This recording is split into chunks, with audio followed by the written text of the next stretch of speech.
Dear. In the last episode, Dorothy met Scarecrow, Tin Woodman, and Cowardly Lion on the way to the Emerald City. What will happen next? Please continue listening in your most relaxed posture. They were obliged to camp out that night under a large tree in the forest, for there were no houses near. The tree made a good thick covering to protect them from the dew, and the Tin Woodman chopped a great pile of wood with his axe, and Dorothy built a splendid fire that warmed her and made her feel less lonely. She and Toto ate the last of their bread, and now she did not know what they would do for breakfast. If you wish, I will go into the forest and kill a deer for you. You can roast it by the fire, since your tastes are so peculiar that you prefer cooked food, and then you will have a very good breakfast. Don't. Please don't. I should certainly weep if you killed a poor deer, and then my jaws would rust again, begged the Tin Woodman. But the lion went away into the forest and found his own supper, and no one ever knew what it was, for he didn't mention it. And the Scarecrow found a tree full of nuts and filled Dorothy's basket with them so that she would not be hungry for a long time. She thought this was very kind and thoughtful of the Scarecrow, but she laughed heartily at the awkward way in which the poor creature picked up the nuts. His padded hands were so clumsy and the nuts were so small that he dropped almost as many as he put in the basket. But the Scarecrow did not mind how long it took him to fill the basket, for it enabled him to keep away from the fire, as he feared a spark might get into his straw and burn him up. So he kept a good distance away from the flames and only came near to cover Dorothy with dry leaves when she lay down to sleep. These kept her very snug and warm, and she slept soundly until morning. When it was daylight, the girl bathed her face in a little rippling brook, and soon after they all started toward the Emerald City. This was to be an eventful day for the travelers. They had hardly been walking an hour when they saw before them a great ditch that crossed the road and divided the forest as far as they could see on either side. It was a very wide ditch, and when they crept up to the edge and looked into it, they could see it was also very deep, and there were many big jagged rocks at the bottom. The sides were so steep that none of them could climb down, and for a moment it seemed that their journey must end. What shall we do? asked Dorothy despairingly. I haven't the faintest idea, said the Tin Woodman, and the lion shook his shaggy mane and looked thoughtful. Said the Tin Woodman, and the lion shook his shaggy mane and looked thoughtful. But the Scarecrow said, I think I could jump over it, said the Cowardly Lion, after measuring the distance carefully in his mind. Then we are all right, for you can carry us all over on your back one at a time. Well, I'll try it. Who will go first? I will. For if you found that you could not jump over the gulf, Dorothy would be killed, or the Tin Woodman badly dented on the rocks below. But if I am on your back, it will not matter so much, for the fall would not hurt me at all. I am terribly afraid of falling myself. But I suppose there is nothing to do but try it. So get on my back and we will make the attempt. The Scarecrow sat upon the lion's back, and the big beast walked to the edge of the gulf and crouched down. Why don't you run and jump? Because that isn't the way we lions do these things.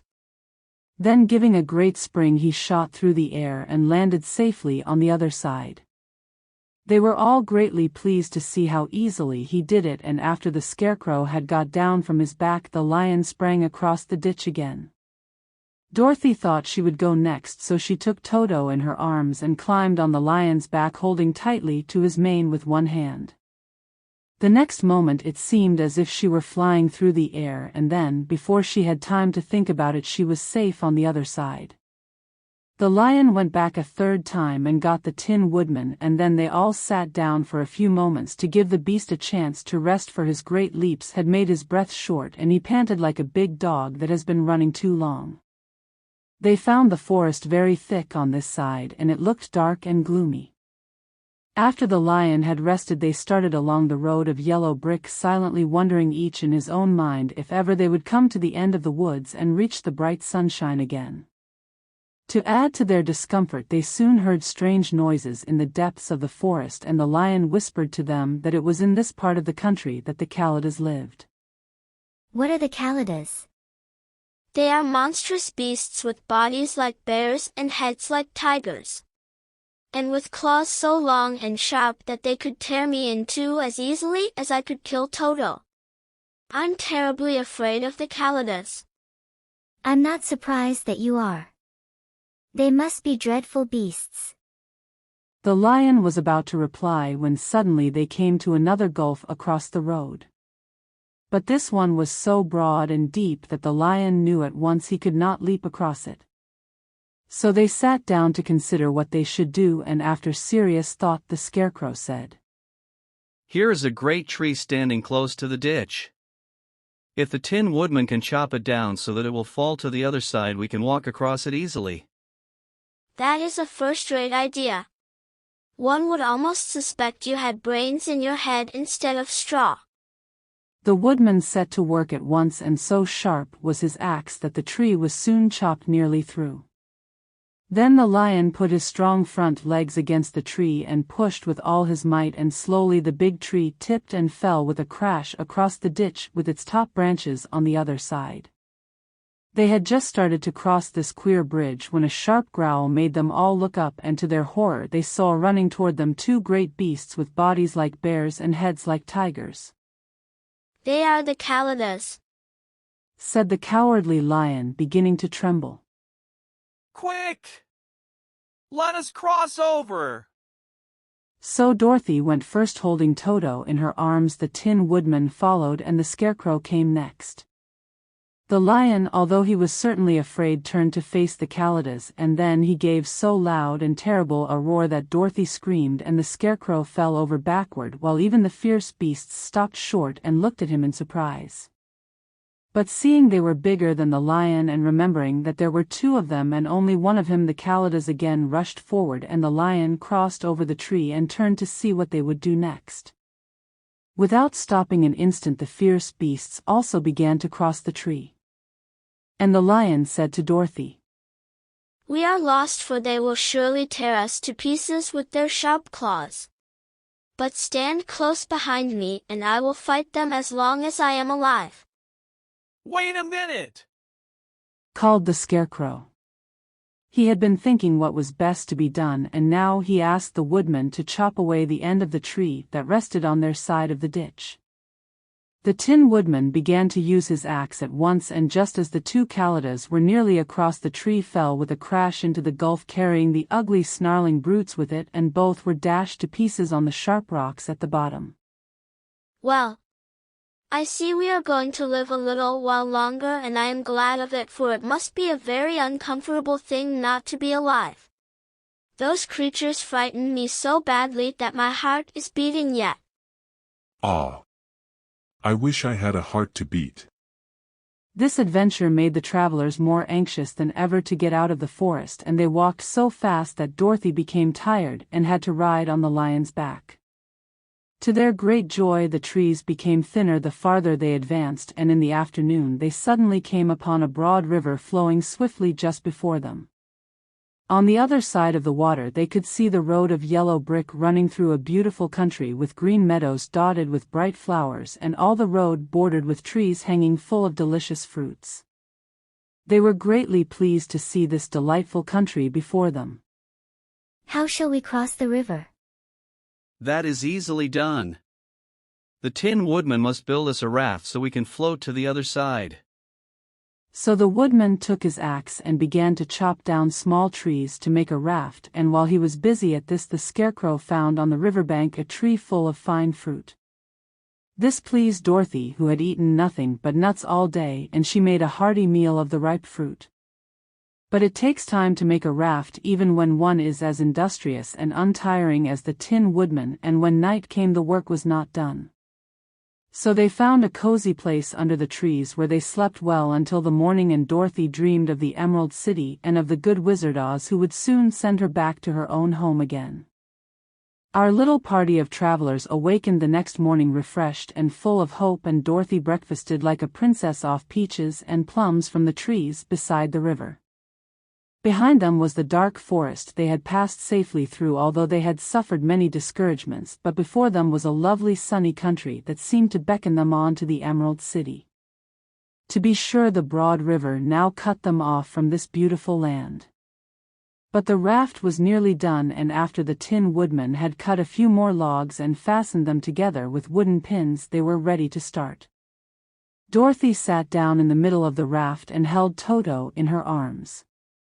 When the Cowardly Lion stepped upon the raft, it tipped badly, for he was big and heavy, but the Scarecrow and the Tin Woodman stood upon the other end to steady it, and they had long poles in their hands to push the raft through the water. They got along quite well at first, but when they reached the middle of the river, the swift current swept the raft downstream farther and farther away from the road of yellow brick. And the water grew so deep that the long poles would not touch the bottom.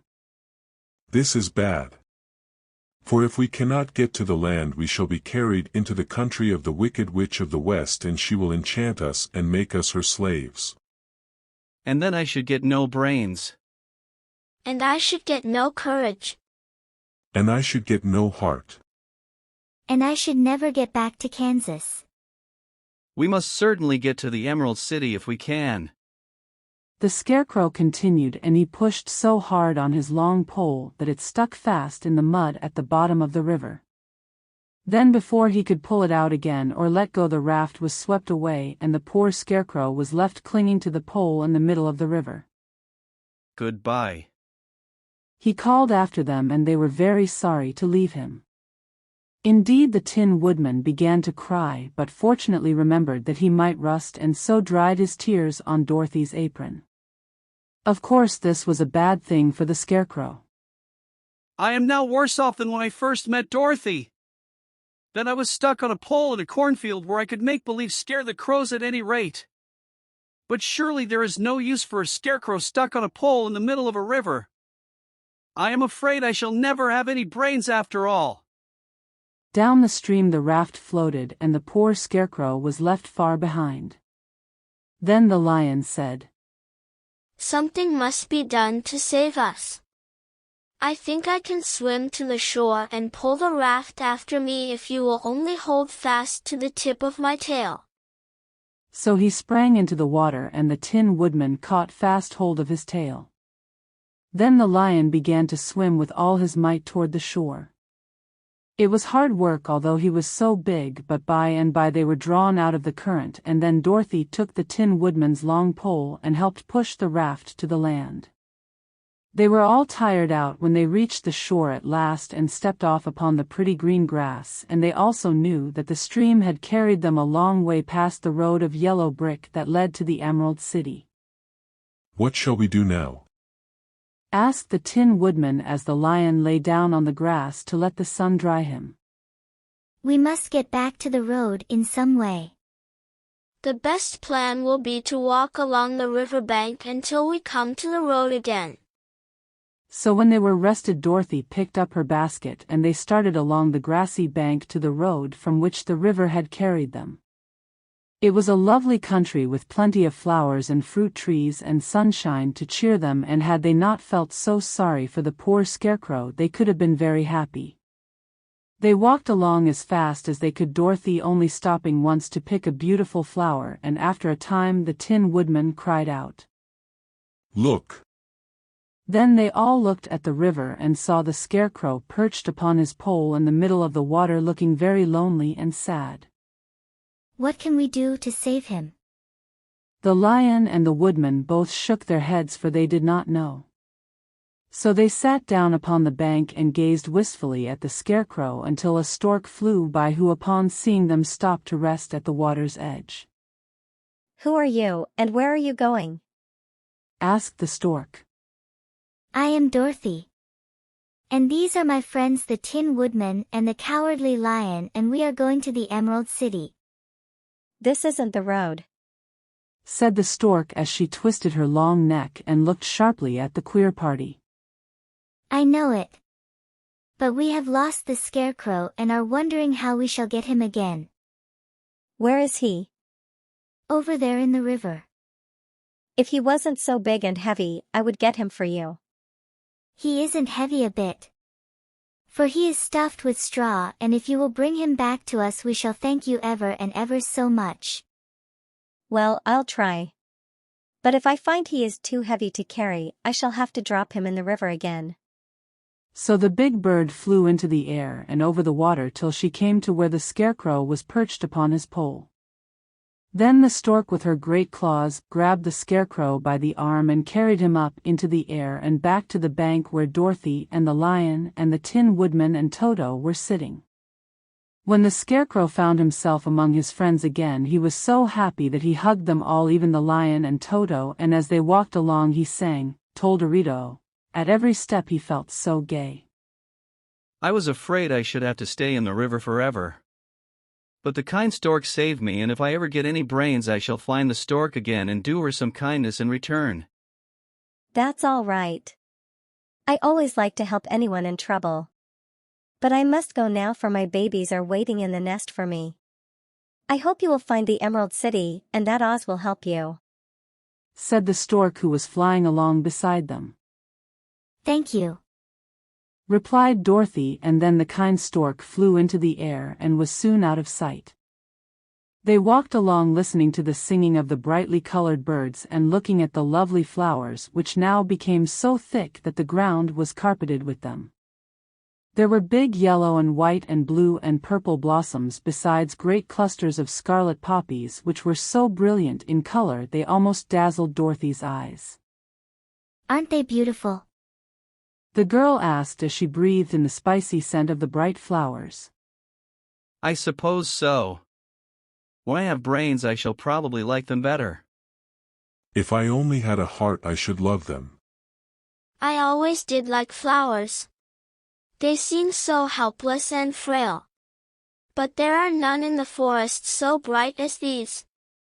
They now came upon more and more of the big scarlet poppies and fewer of the other flowers, and soon they found themselves in the midst of a great meadow of poppies.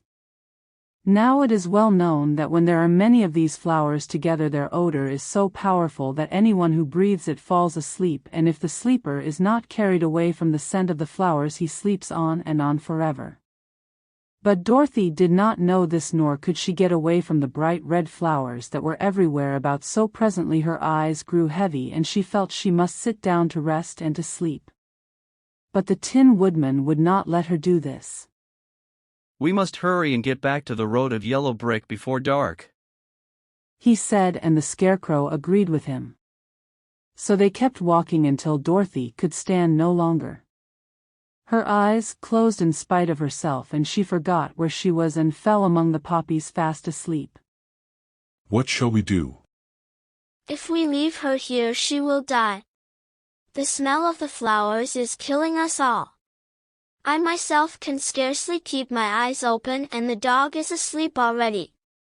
It was true, Toto had fallen down beside his little mistress. But the Scarecrow and the Tin Woodman, not being made of flesh, were not troubled by the scent of the flowers. Run fast! And get out of this deadly flower bed as soon as you can. We will bring the little girl with us, but if you should fall asleep you are too big to be carried.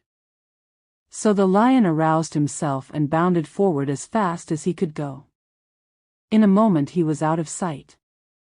Let us make a chair with our hands and carry her, said the Scarecrow. So they picked up Toto and put the dog in Dorothy's lap, and then they made a chair with their hands for the seat and their arms for the arms, and carried the sleeping girl between them through the flowers. On and on they walked, and it seemed that the great carpet of deadly flowers that surrounded them would never end. They followed the bend of the river and at last came upon their friend the lion lying fast asleep among the poppies. The flowers had been too strong for the huge beast, and he had given up at last and fallen only a short distance from the end of the poppy bed where the sweet grass spread in beautiful green fields before them. We can do nothing for him, for he is much too heavy to lift. We must leave him here to sleep on forever, and perhaps he will dream that he has found courage at last. I'm sorry. The lion was a very good comrade for one so cowardly. But let us go on. They carried the sleeping girl to a pretty spot beside the river far enough from the poppy field to prevent her breathing any more of the poison of the flowers, and here they laid her gently on the soft grass and waited for the fresh breeze to waken her. We cannot be far from the road of yellow brick now, for we have come nearly as far as the river carried us away, remarked the Scarecrow as he stood beside the girl. The Tin Woodman was about to reply when he heard a low growl, and turning his head he saw a strange beast come bounding over the grass toward them. It was indeed a great yellow wildcat, and the woodman thought it must be chasing something, for its ears were lying close to its head and its mouth was wide open, showing 2 rows of ugly teeth, while its red eyes glowed like balls of fire. As it came nearer, the Tin Woodman saw that running before the beast was a little gray field mouse, and although he had no heart, he knew it was wrong for the wildcat to try to kill such a pretty harmless creature.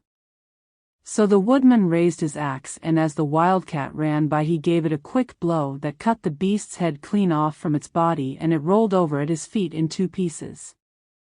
The field mouse, now that it was freed from its enemy, stopped short, and coming slowly up to the woodman it said in a squeaky little voice, "Oh, thank you! Thank you ever so much for saving my life."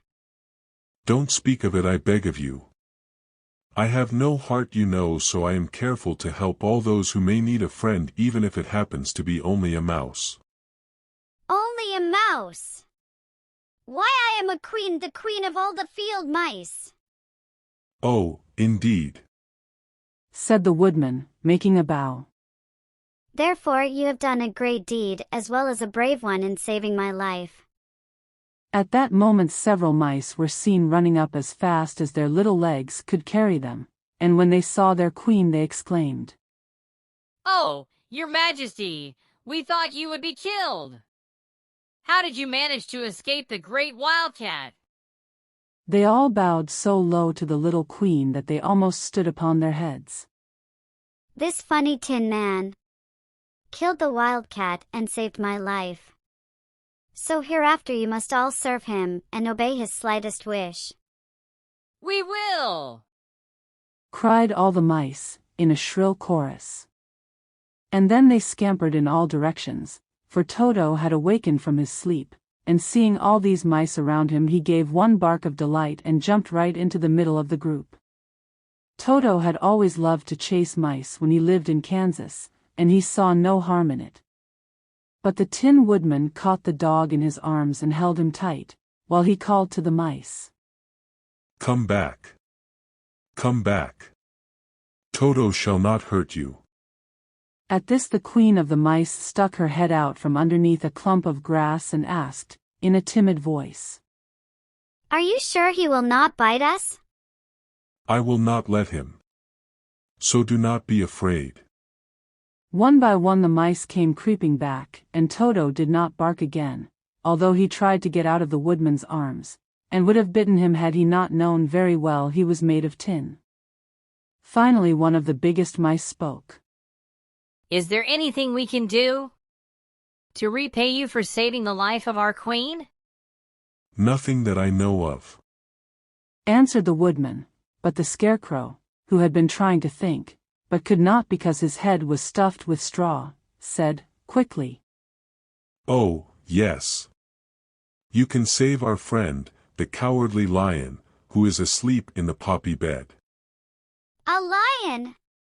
Why, he would eat us all up. Oh, no. This lion is a coward.